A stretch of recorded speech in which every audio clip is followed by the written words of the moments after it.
ou pelo menos mais de 10 pessoas que já faleceram nas mãos dessa mulher.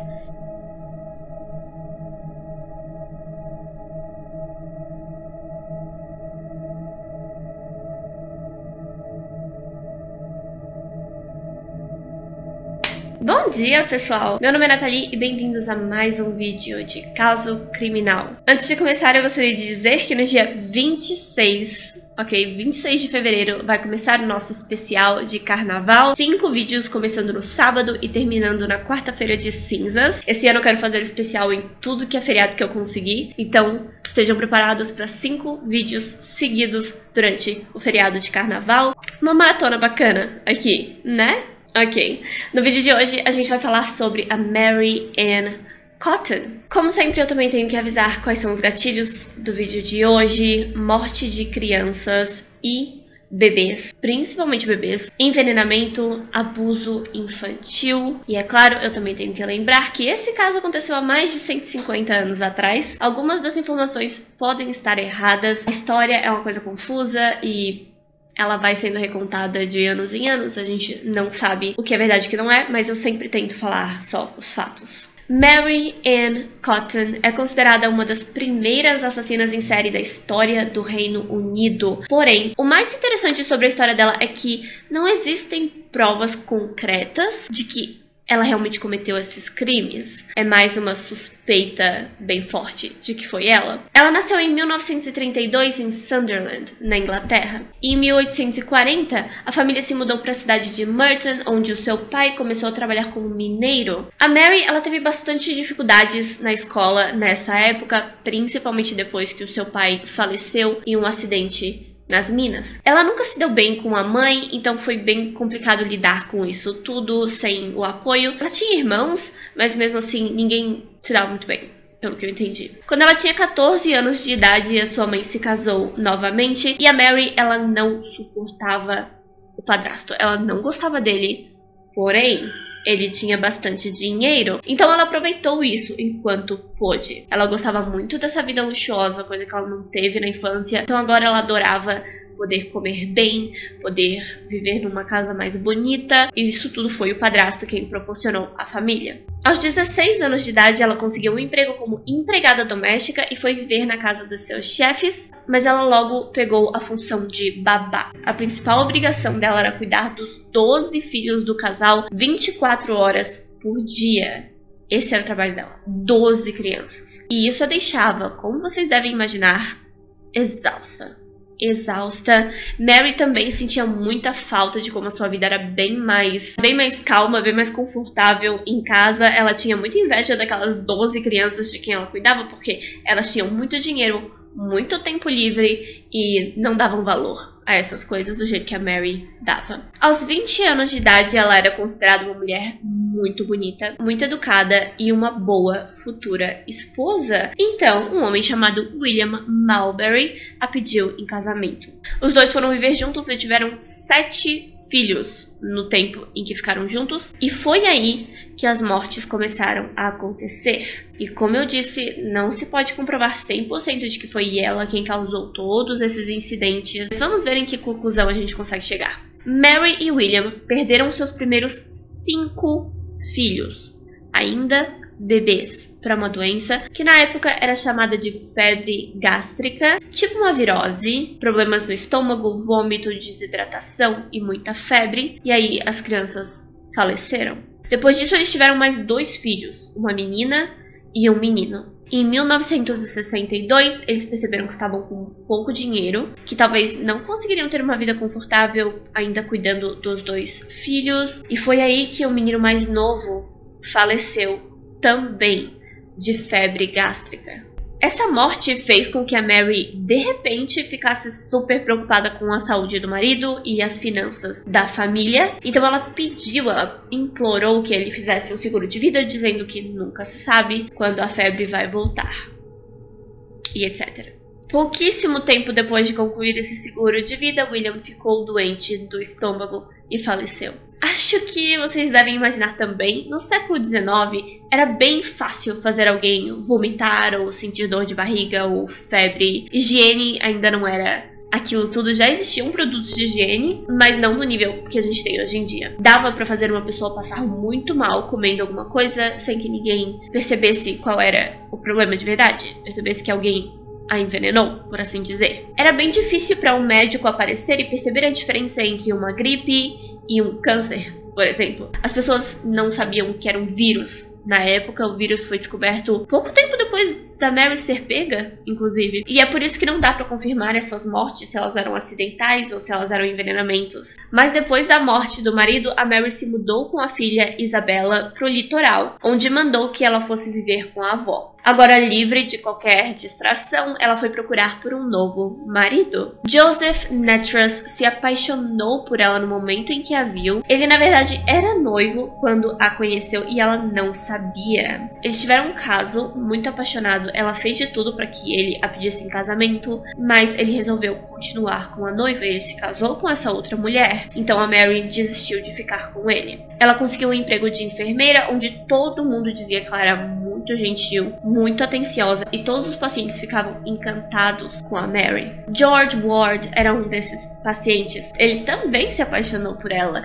Ele se recuperou e os dois se casaram. Tudo parecia estar indo muito bem, a saúde dele melhorou bastante, mas como ele tinha passado bastante tempo no hospital, ele já tinha feito um seguro de vida. E um ano depois do casamento, George ficou doente, com problemas no estômago, e faleceu. Ninguém suspeitou dessa morte, porque acredita-se que as pessoas ligaram esse problema que ele teve no hospital com essa morte e foi isso. Então a Mary voltou para Sunderland, onde trabalhou como babá para um viúvo chamado James Robertson. Pouquíssimo tempo da sua chegada na casa, um dos filhos do James ficou doente e faleceu. O que o deixou muito vulnerável. O James, ele realmente não suspeitava da Mary de jeito nenhum e ele, mais uma vez, via nela uma mulher muito atenciosa, muito carinhosa e ele ficou muito triste com a perda, é claro, a perda da esposa e depois a perda de um filho. Mary o acolheu, deu todo o suporte, todo o carinho que ele precisava naquele momento e ele se apaixonou por ela, é claro. Nesse casinho com o James, a Mary engravidou. Logo depois disso, ela recebeu uma carta dizendo que a sua mãe estava doente e a sua filha Isabella precisava de ajuda. Então, ela voltou para casa durante alguns dias, foi cuidar da mãe e 9 dias depois, a mãe faleceu. Após o enterro, Mary levou a sua filha para viver com o James, já que ela estava grávida, eles provavelmente iam se casar e etc. Em 1867, Isabella ficou muito doente, assim como outros filhos do James. Os 3 faleceram de problemas no estômago e desidratação, a mesma doença que todas as outras crianças. Mary deu à luz a sua filha, mas ela também faleceu poucos meses depois. A esse ponto, já tem mais de 10 vítimas, a Mary, ou pelo menos mais de 10 pessoas que já faleceram nas mãos dessa mulher. Não tem como ser coincidência, na minha opinião. Não tem como alguém ser tão azarado a ponto de perder mais de 10 pessoas, assim, em poucos anos. Mesmo com todas essas tragédias, Mary e James se casaram em 1868. Ela ficou grávida novamente, deu à luz a um menino, e nesse mesmo ano, James descobriu que a Mary vinha roubando o dinheiro dele. Ele a expulsou de casa. Ele queria ficar com o filho, mas ela não permitiu. Ela pegou o menino e foi embora. Mary conseguiu um quartinho na casa do seu irmão Frederick. Ele tinha esposa e 3 filhos. A esposa dele faleceu de problemas no estômago poucos meses depois da Mary ir morar lá. Na mesma época, Mary voltou a ver Joseph Nattrass, o homem que a deixou para se casar com outra mulher. Ela ficou grávida dele também e exigiu que ele se casasse com ela e ele aceitou. Outra coisa que eu não comentei e que eu não tava pensando quando eu escrevi o roteiro, ela ficou grávida, o quê? Ela teve tipo 13 filhos na vida? Uma coisa assim? Mas ela estava grávida e ele aceitou casar com ela. Joseph e Mary se casaram em 1871. Na mesma época, Frederick, o irmão dela, faleceu de problemas no estômago. Mary ficou com a guarda dos 3 sobrinhos e teve aquele filho em 72. Seu filho e um dos sobrinhos ficaram muito doentes e faleceram naquele mesmo ano. Joseph também ficou muito doente, de repente, do nada, e faleceu, deixando seu seguro de vida para ela. Sim, já era rotina. Toda vez que ela se casava com um homem, ela pedia pra ele fazer seguro de vida e aí ele morria. Já era uma coisa assim, normal na vida dela. Era assim sempre. Agora a Mary ainda tem um último sobrinho sob sua custódia, um único sobrevivente, Charles. Ela tentou colocá-lo pra trabalhar, mas não conseguiu. Há relatos que dizem que ela insistiu que uma família o contratasse, dizendo que o Charles morreria se não pudesse trabalhar. E sim, ele faleceu uma semana depois. Quando seu corpo foi preparado para o funeral, foi percebido que o rapaz tinha muitos hematomas pelo corpo, que indicava abuso infantil. Essa família apareceu na polícia dizendo, olha só, ela disse que o menino ia morrer, e o menino morreu, ela deve ter feito alguma coisa com esse menino. E foi assim que, finalmente, alguém começou a suspeitar da Mary.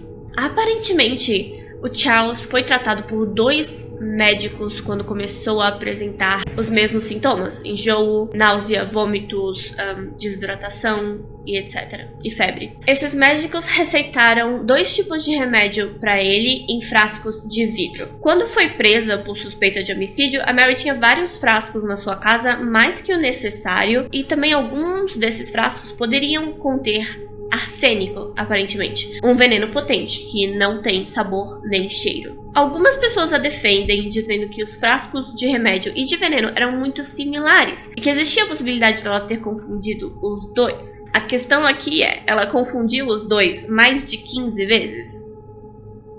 Eu acho que não. Alguns dizem também que tem a possibilidade dos médicos terem cometido esse erro, confundindo frascos de remédio para enjoo e desidratação com arsênico e dado a medicação errada, mas a possibilidade disso ter acontecido tantas vezes também não é muito grande.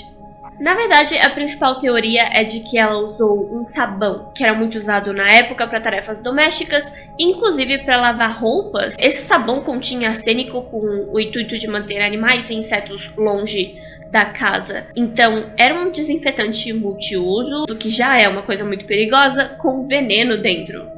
Tipo, desinfetante já costuma ser quase um veneno. E aí tinha veneno dentro, junto. Acredita-se que ela misturava o produto na comida das suas vítimas. Porém, esses especialistas, não sei quem eram, o que eles fizeram, eles concluíram que se ela tivesse feito isso, haveria ainda veneno ou sinais desse sabão na louça. O que eu achei estranho é que você lava a louça com sabão de qualquer jeito. E eu não sei como eles testaram isso, mas eles disseram que não tinha veneno na louça na casa dela. Bom, no julgamento, uma testemunha apareceu. Um homem, dono de uma mercearia, se lembrava de ter vendido para Mary esse sabão multiuso e arsênico puro. Frascos de arsênico puro. Como precaução, já existia uma lei que proibia comerciantes de venderem o produto em grande quantidade. Então ela saiu da loja e voltou com uma amiga, Elizabeth, que ficou como testemunha de que o produto foi comprado ali e de que nada de ruim seria feito com ele. Sei lá, as leis da época, se ela tivesse uma testemunha que comprovasse a compra do arsênico, ela podia comprar em quantidades grandes. Mas até hoje não se sabe quem é essa tal de Elizabeth. É bem estranho.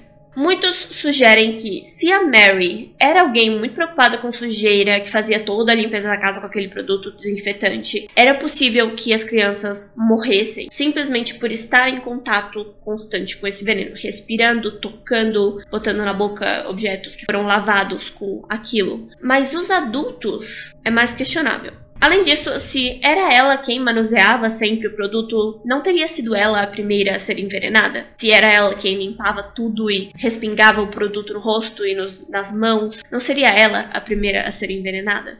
Bom, ela foi julgada, considerada culpada pelo homicídio do Charles Cotton e sentenciada à morte na forca. Ela não foi julgada pela morte de nenhum outro membro da família, porque eles realmente não tinham como nem, sabe, a maioria deles já estavam enterrados. Então eles não tinham como nem fazer exames, nem nada disso. Uma morte já era suficiente também, ela foi condenada à forca.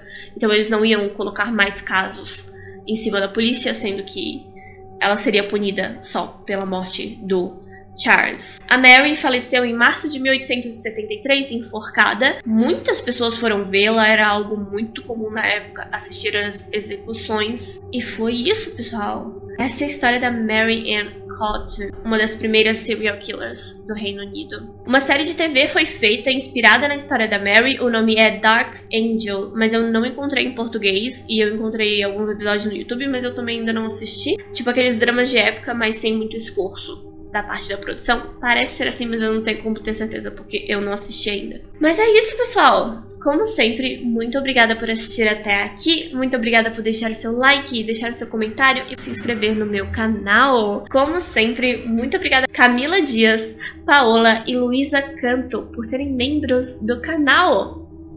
Muito obrigada. Se você que está assistindo gostaria de ser membro, é só clicar no botãozinho Seja Membro. E se você gostaria de me dar uma gorjeta, é só clicar no coraçãozinho com um cifrão dentro, o valeu. A gorjeta pode ser de 2, 5 ou 10 reais, pelo que eu me lembro. As minhas redes sociais e a minha caixa postal, se você quiser me mandar uma cartinha, vai estar tudo aqui na descrição. E se você quiser ver o meu canal de vlogs, ele deve estar aparecendo aqui do meu lado. É isso, pessoal. Muito obrigada por assistir e eu vejo vocês no próximo vídeo. Tchau!